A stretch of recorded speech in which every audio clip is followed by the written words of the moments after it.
hills and build them high. Makes a long time climbing before I die. I want the chance that's bit in his eye. Well, they gave me bars, but I can see between to a dusty yard and a long gone green. They call that freedom, if you know what I mean. And I drown my sorrows, but the whiskey's gone. I'm sober as good. Hello, everybody. Welcome to Shortbangers. I'm Matty. This is episode 63. I'm joined by John and Colin tonight. John, how you doing? I'm good. I was just having a wee scroll through Spotify there to try and confirm for definite that this is episode 63, but I don't know if it's the way that my Spotify set up, but it's all over the shop. We've got, I don't know, it was like Longbangers 85 and then Shortbangers 1, Quick Bang 42. Like, how many shows do we do? Fucking loads. Too many, some say. Too many. That's what we say it. They're supposed to go in seasons. So, like, Quick Bang's season 3, so that should be like season 3, episode 30, whatever. Shortbangers is season 2. And there's some podcast players, I think, will split them into seasons. So Longbangers always season 1, and that's at, 115, 116 now. Anyway, I've fallen out with Spotify. I had it on my Xbox, and my fucking daughters last night figured out you can. So I was trying to play a game on the Xbox late at night, try to get the dug's just settled. Got a wee bit of time with myself. I thought I'd put the Xbox on, and it kept switching on to Spotify with them streaming their fucking music. They figured out they can ban me up by playing sending their Spotify to the TV when I'm fucking trying to play Xbox. So I had to uninstall it off of my Xbox to stop them doing it. Fucking get the rage. Anyway, you still do it with the Bluetooth on the telly though. You wouldn't they? They didn't figure that out yet. That'll come. They can do it with listen to this. No, they can do it with YouTube and they can do it with Spotify and stuff like that. So, just ways to wind me up. It's just like he's sitting. He looks like he's about to relax. Let's get his blood pressure up. Just really fucking annoy him. See if we can get him to shout at us. It's like the equivalent of getting a chase when you were wee. On the Xbox. Sorry, hello. No. Hello. On the Xbox, I just seen an advert for it during the football there, and it was talking about 3D sound. What the fuck's that? How can you get 3D sound? 3D's all about the visuals. You have to wear special headphones. One red and one green. It's you can hear so stereo is like with two ways. With 3D you'll hear it makes it sound like if there's something behind you. You know, so if you're playing a shooting game, you can hear some cuts coming up behind you. That's a spatial sound or whatever. Is that not just surround sound but with an extra speaker or something? I would imagine so. Yeah. I don't care how they did it. Mumbo jumbo. 3D telly, that's a thing of the past though, isn't it? Nobody bothers with it. No, Sky made a big deal about it. They had football in 3D and you had specs and all that. And they've just like, fuck it, no bothering with that anymore. Well, we had one, and Josh took it when he moved out. I'm sure that one was still 3D. And I maybe watched, it came with a Blu-ray, Megamind. If you see that, it's like a cartoon with Will Ferrell. That was the one that came with the TV. So we watched that, and then a couple of other things, but fucking pointless, isn't it? Do you know? 3D, not just a lot of shite. Like I think you guys are both of the same vintage as I am in terms of you'll probably remember Jaws 3D. You'll remember like the 3D specs that you were talking about before. The 3D's never really advanced beyond that. I mind going to watch The Lion King at the cinema, and I think it's like so it wasn't the first time, it was maybe the second or even the third time, but specifically this time it was because it was being shown in 3D.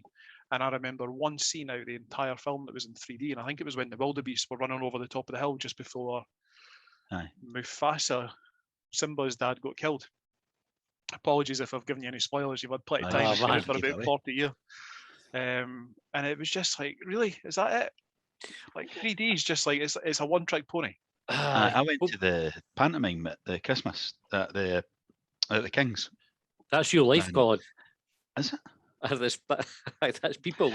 No, they had a bit where you so there's specs on your seat when you arrived, but they were like, we'll tell you when to put them on because you only need it for one bit. Aye. And that was it. And it's like, I put your glasses on now. All right, something's got to fucking jump out of me. Surely the whole point is that you go, yeah, fucker, there's a shark or something jumping at the screen at you. But or whatever it would be in a panel. I think the last time we went What to was the see... pantomime you saw? Where there was a shark coming out. Wasn't it? Fucking Jaws and the I was thinking Beanstalk. of Jaws, Jaws in my mind because of you. I can't even remember what it was. It would have been Cinderella or something. I think there was any sharks there. Last time we saw was, I think, Star Wars at the IMAX at Fountain Park. Oh no, the one in Dunfermline. And there was one bit in that where one of the big fucking Star Destroyer things just went push, and you go, yeah, bastard. But it's just a gimmick. Did you have to sit with the glasses on the whole time, waiting on that one bit? But no, but the whole thing was in 3D. There's just some bits where it's more pronounced than others. Aye, okay, yeah. So I went to go see Prometheus at IMAX in 3D. I watched that in 3D on my TV. That was one of the few films that I watched, and I didn't see any need for it to be in 3D. Would it be right in saying that it just gives the stuff on screen like maybe a wee bit more depth? And that was about it. Apart from like the one I was talking about before with Lion King. Aye. Prometheus, it was just, I don't know. You kind of got, I don't know, it was almost like one of the wee pop-up books where you like kind of slide things across the screen, across the book. You can see like different parts of it all the way back. I thought Prometheus was shite, but I think it's because I was watching it in 3D and I was trying to kind of see, is this, can you start doing this, but you're looking over the top of the glasses and everything. So I didn't pay as much attention to actually what was happening in the film as I probably should have. Gave the missus nausea. She had to go away and try stop herself from throwing up. Well, waste of time, eh? Is that your 30 minutes up? Thanks for tuning in. The questions were a shite. We just thought we would do 3D stuff instead. Movie reviews. Right, 30 minutes on the clock. There we go. Right, it's started. First question of the night comes from Portrush Punk. Says one for the next Shortbangers, but who is going to be the first player to bluter the ball into the big screens? Who are we playing on Saturday? St Mirren. Is Van Zanten playing? No. He's going to be the package Abbey free kick. If it's a Hibs player, it'll be Pochis, just coming either for a shot or a clearance. Or a crossfield ball. Can you remember the ball hitting one of the big adverts that were there before? No. It's quite an unusual place for the ball to go out at that height and that speed. Like it'd have to be a really wayward shot. So I think who we've got in midfield is that bad at shooting that can hit the ball that hard. They didn't shoot really, So, but I would have... Yes, a Mirren player then. Jim Goodwin. I'm going to go for the boy. Who was it? Was it James or Jamie McGrath? That we were going to sign? That we were after? I'm going to go for him just because of the connection. Okay. William said, are we the Hibs Daz? Aye. What does that mean? Does that mean? Is that derogatory or no? If it's derogatory, then we're not. I don't care if it is derogatory or no. But I think we definitely are. Like, I think that's Spotify or Anchor, who we use to publish the podcast. They give you analytics, what your your demographic is for listeners, and I would say that was pretty conclusive proof that this is a podcast for Hibs Daz. If you're the young team and listening, though, it's still fucking cool to listen to it. So, did I want to just tell your pals? And then it'll not be the Hibs Daz podcast, it'll be the young team one as well. Exactly. Get them tuned into it. Right, Wee Mogs said, what's the maximum amount of shites that you've done in a day / week? I'm coming off the end of a festival and I'm currently on one every 3 hours since Sunday night, Monday morning. I can't take any more. Full toilet roll since Monday night. I don't want an answer, just help. Sounds like he needs help. I suggested the flushable wipes. That say if you're in that situation, you ditch the toilet roll, get the flushable wipes. Your arse will thank you for it. You definitely need something cool and soothing. Like you didn't even want to go for triple ply, because just that amount of bog roll going across your sphincter, it's with that frequency, it just feels like sandpaper. Aye. There's nothing worse if you've got like a bad dose of the trots, and when it starts hurting to wipe, because then you're like, you don't want to shite anymore, but you really, really have to shite because you're needing, but you're kind of dreading.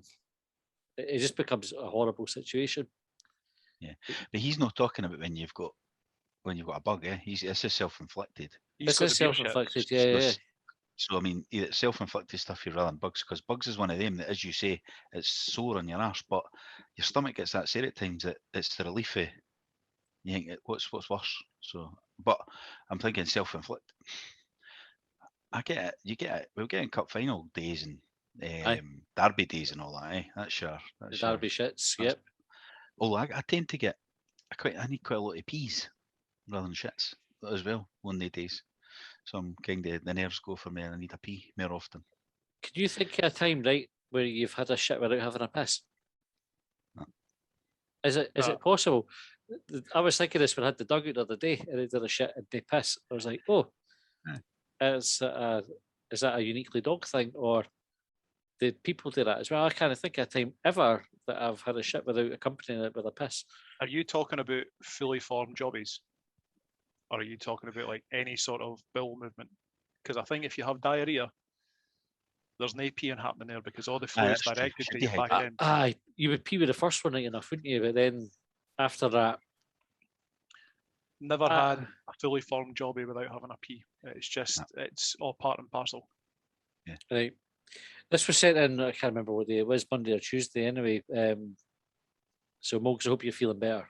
Anyway, that's what I would say. Get yourself wipes in preparation for your next festival. I was going to say, get tickets for Transmit, the back and sale. Get yourself a wee stash of Imodium as well. That's actually probably a better shout. Do both just in case. Preparation equals performance. Graham asked, why is Jack Ross still manager of Hibernian? Because he's the fucking man. Why? Dress sense. It's dress sense. I think it's keeping him there, isn't it? That and his record, of course. Well, 43 weeks in the top four. I think that was like probably the key one. Couple of cup semi-finals, cup final, etc. All right, Ricky says, do you leave the TV or radio on for your pets if they're in alone? So we are all now dog owners.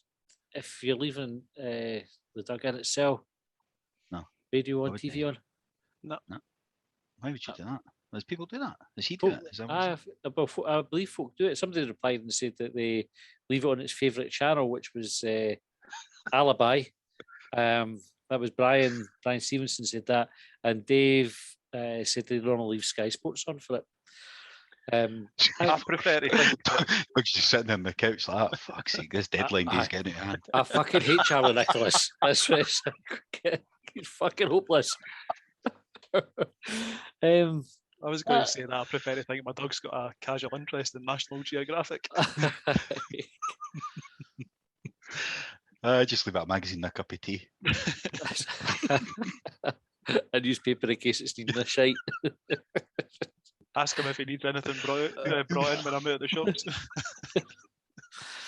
I think the first night when he was downstairs on his own, I think I put the TV on for a wee while after I went up the stairs, just so there was still a wee bit of noise for him. But no one we've been out, no left the TV on or that for him. Maybe we should. If you're a dog and you want your owner to leave the TV on, text us your favourite show to 80295. Right, Jim says, right, never be able to have a wank again or shit yourself after everyone. I'll go for shit myself after everyone. Would you? How old are you, John? I was going to say, we're getting to the age where... What's the word? You're not triggered as often, it's triggered. Aye. Maybe we're old, like we're proper Hibs dads. John's obviously a bit younger. Aye, he's a new Hibs dad. New Hibs dad. He's still reproducing. Fuel in the tank. Aye, literally, yeah.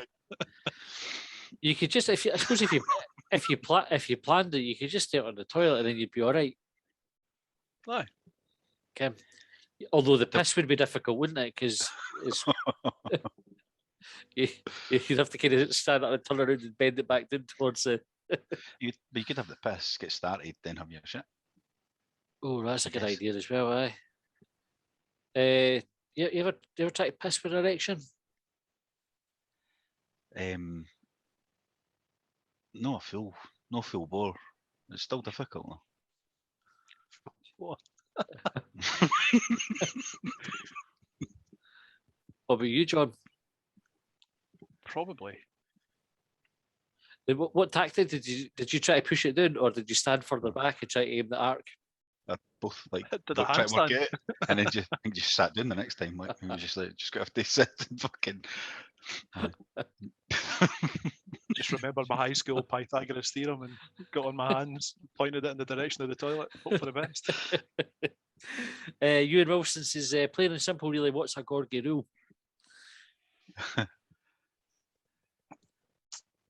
Something that means something to a Gorgie dweller, but doesn't stand up to any real scrutiny. Aye, I was going to go along similar lines there.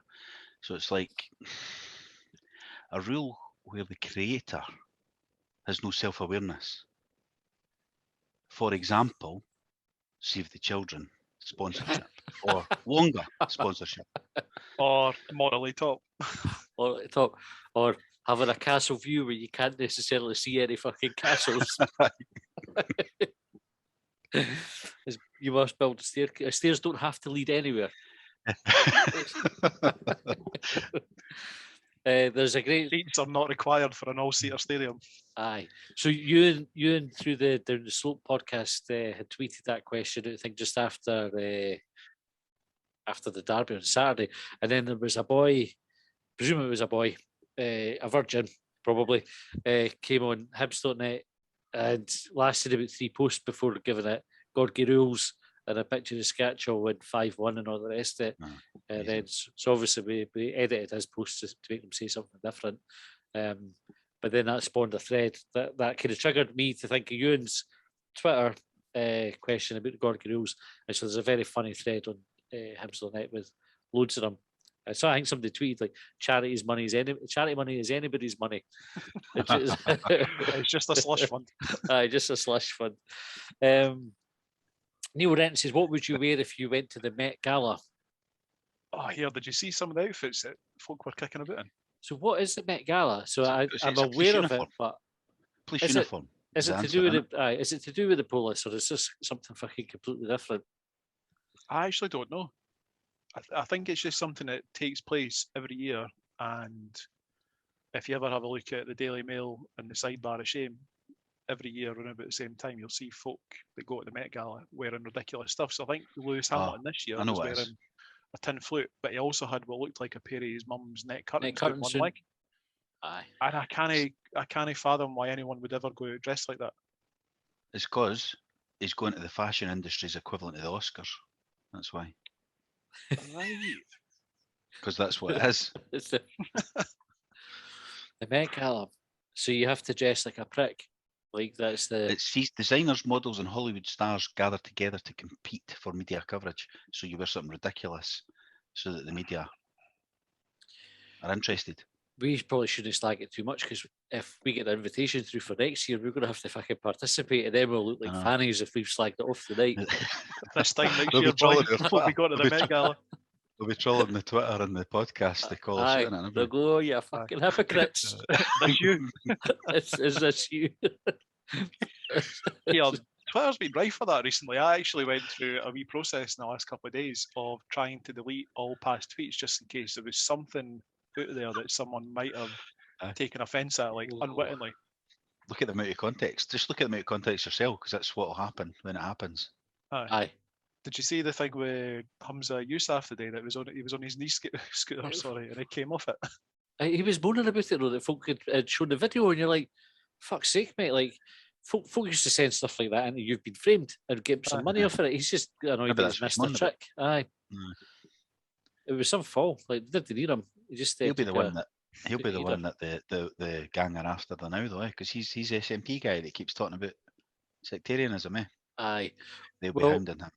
He got called out straight away because he was laughing at Douglas Ross falling over at the football. Oh, right. And so they're like, how come you can laugh at him? Douglas Ross is fair game for fucking anything, though, I think, because not that we would encourage pile-ons and stuff like that, but fuck him. Is he still a linesman?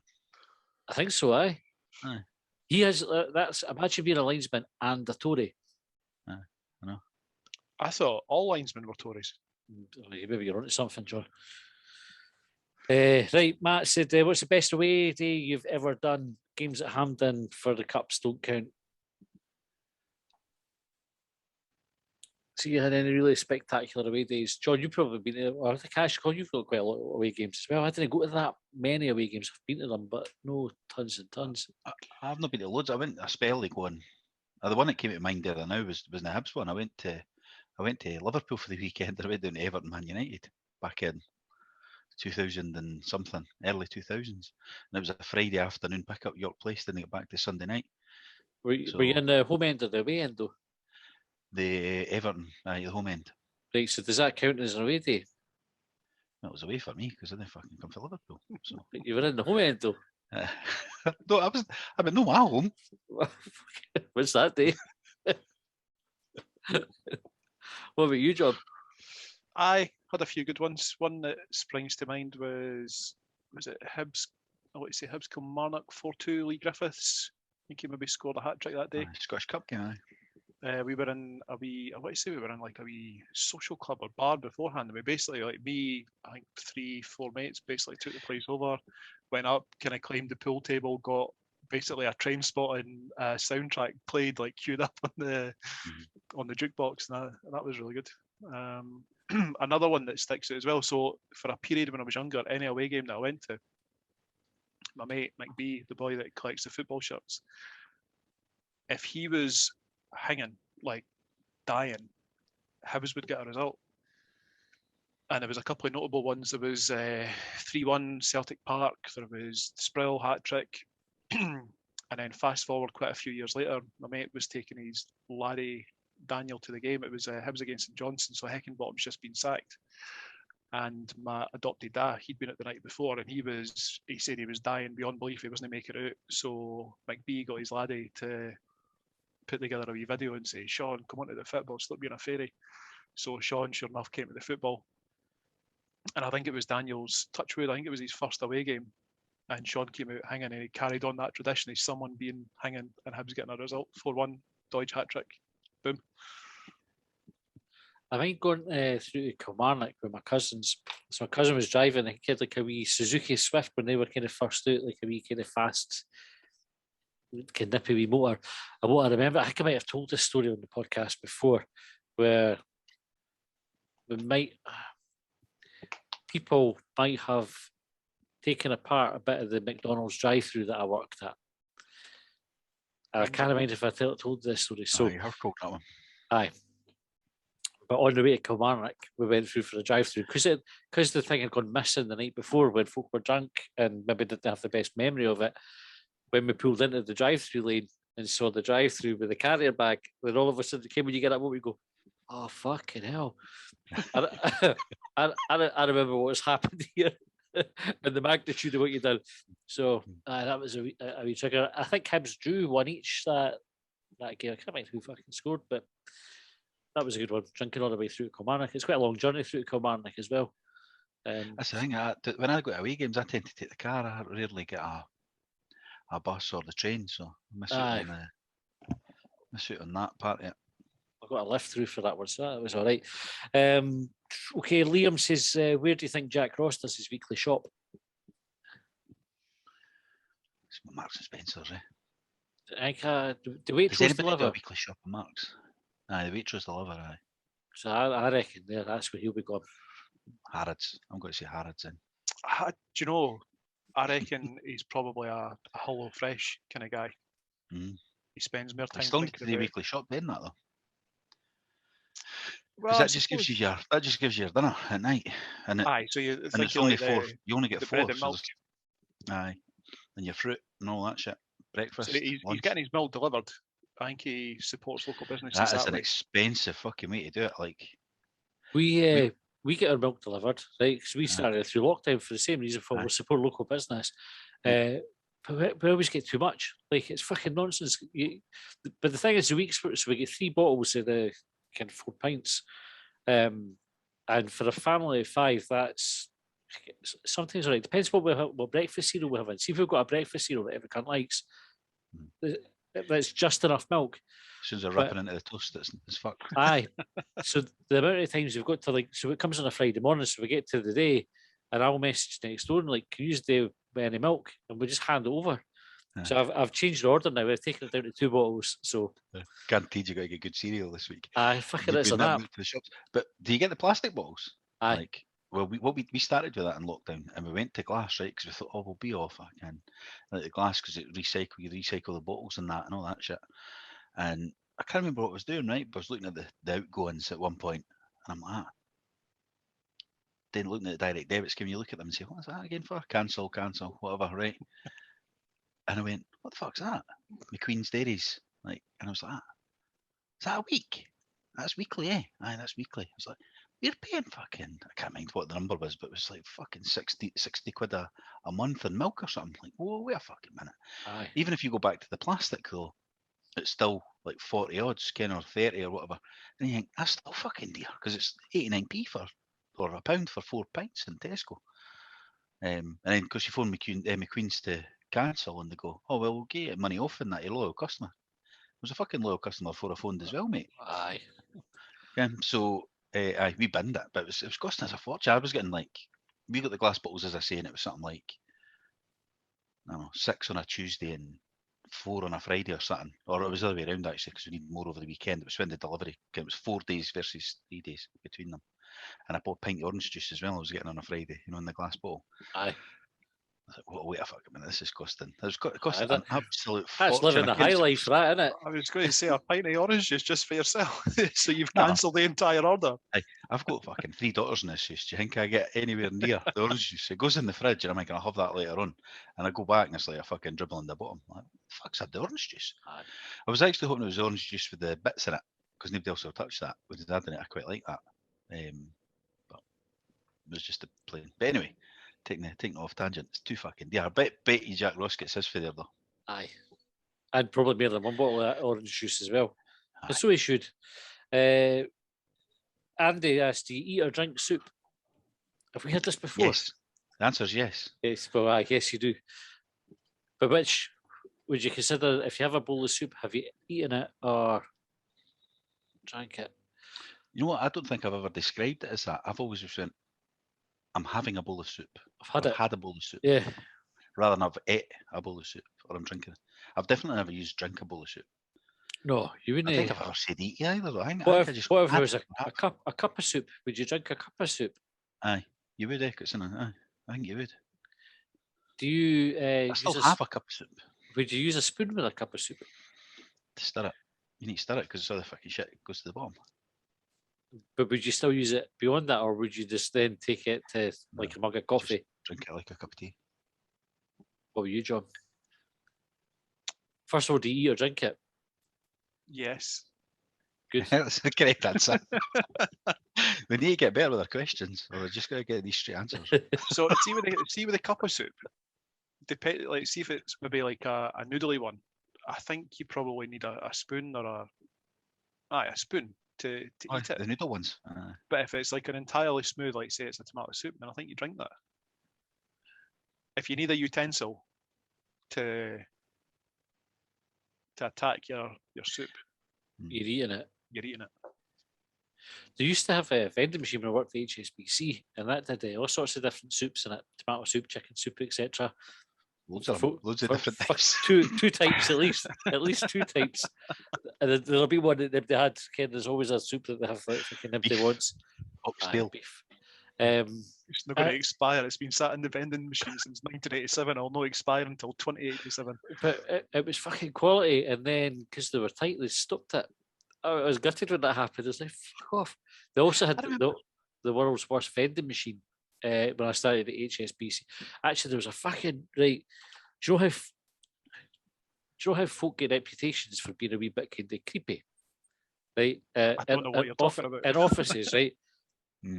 Now, I'm always fucking oblivious to it, right? Always oblivious. If you're oblivious to it, are you the creepy one?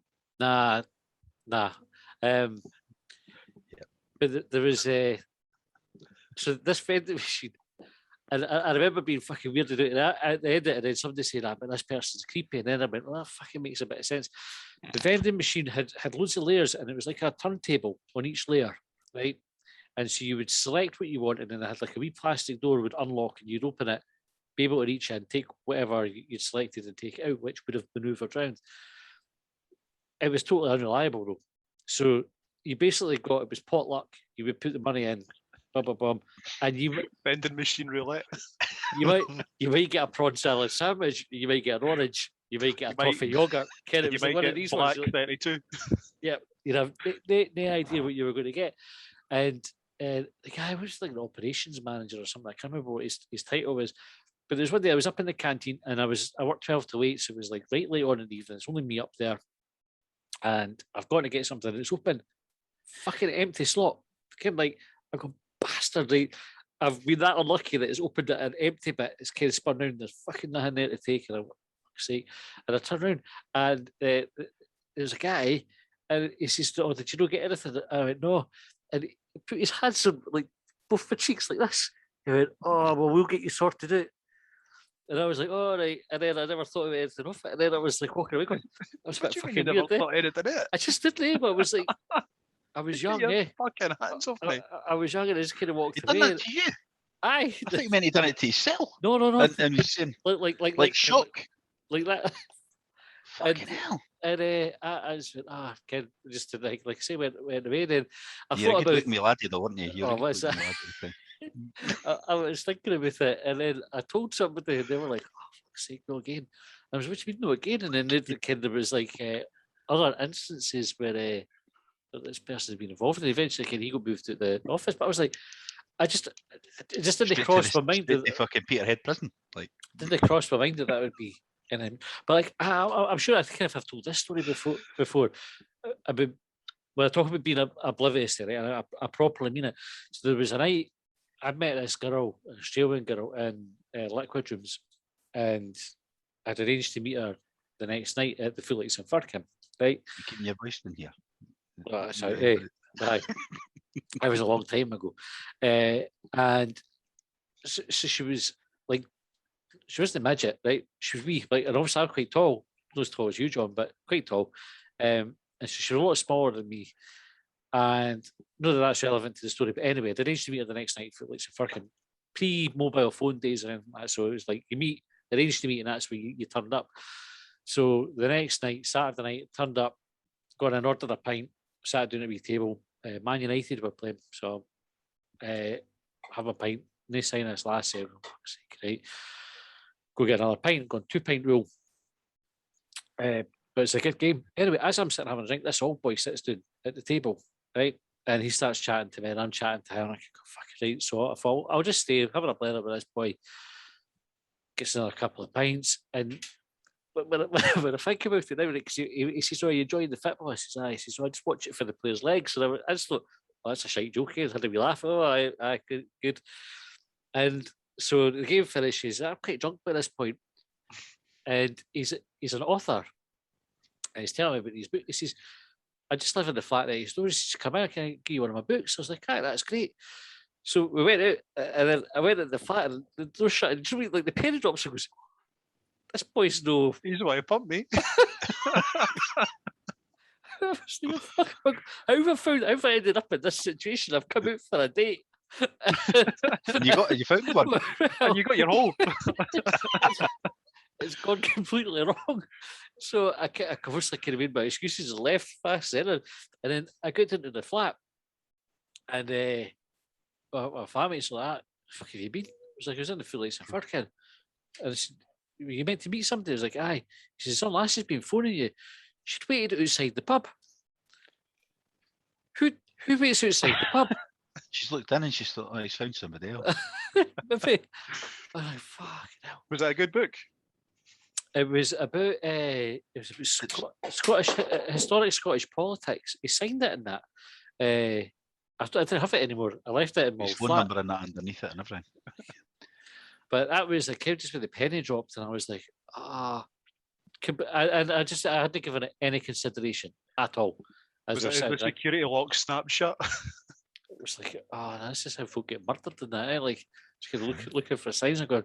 I think there was quite a lot of like sort of homoerotic pictures on the wall and things like that, and I was like, fuck, I need to get. No, I'm not homophobic or anything, but I'm also not a homosexual, so.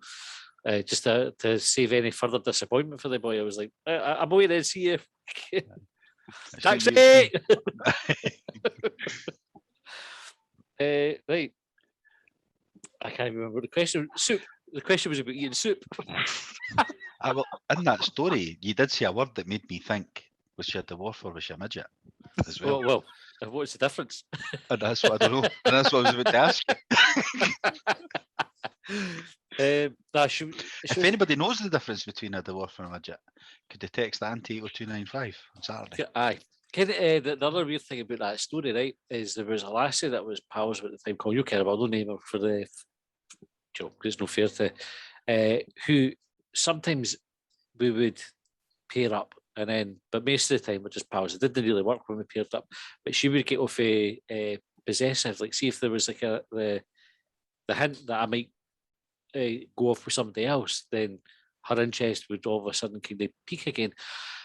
So when I'd arranged this another date with this, she was Australian, the Australian lassie, to say kind of, and obviously she'd left her number with my flatmates. Her phone, we laughed it off, and I said, "We'll meet you there again through the week." And my pal said, "Oh, I'll go up with you in case she doesn't turn up." And we had the situation where, what's the phrase, cock blocking? Aye.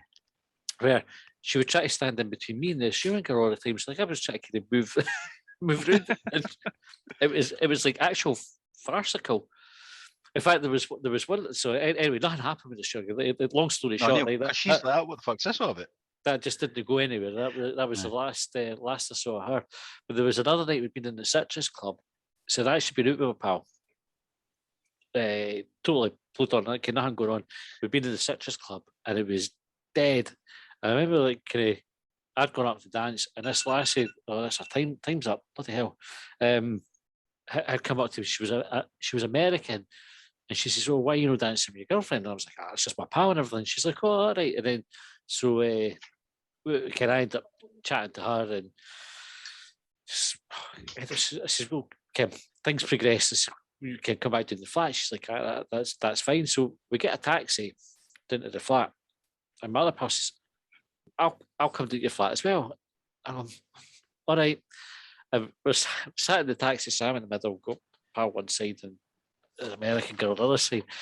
And so the American girl's holding hands, getting hands in my coat pocket, and she just kind of shuffles it in. And pal doesn't see me with the other hand, and I'm going, right, this is either going to... It's either going to be the best in my life, or a brilliant night, and it's going to end up disastrous. And you can imagine which way it went. It wasn't the best. It's just bloody awkward. I was like, how do you end up in a situation like this? Where it's just. Did you ever ask your friend if you knew if she was up for that? No. Is it too late to ask now? Yeah. That ship's long since sailed. But again, that's me being oblivious to things. You can just kind of accept that these things are happening, going, this is a bit weird, and then no thinking to capitalise on it. Obviously, just so naive, eh? So a few of your examples there, eh? When you look back, you think, how naive were we? Aye, ridiculous. Ridiculous. Anyway, right, that I kind of took us off on a soup-based tangent there. Sorry about that. That's the end of the episode. We'll wrap up there, and we'll be back with another one shortly after this. Right, thanks for listening. Catch you later. Well, they trailed me down when I broke free. I drank all the whiskey in Tennessee. I don't drink water, no.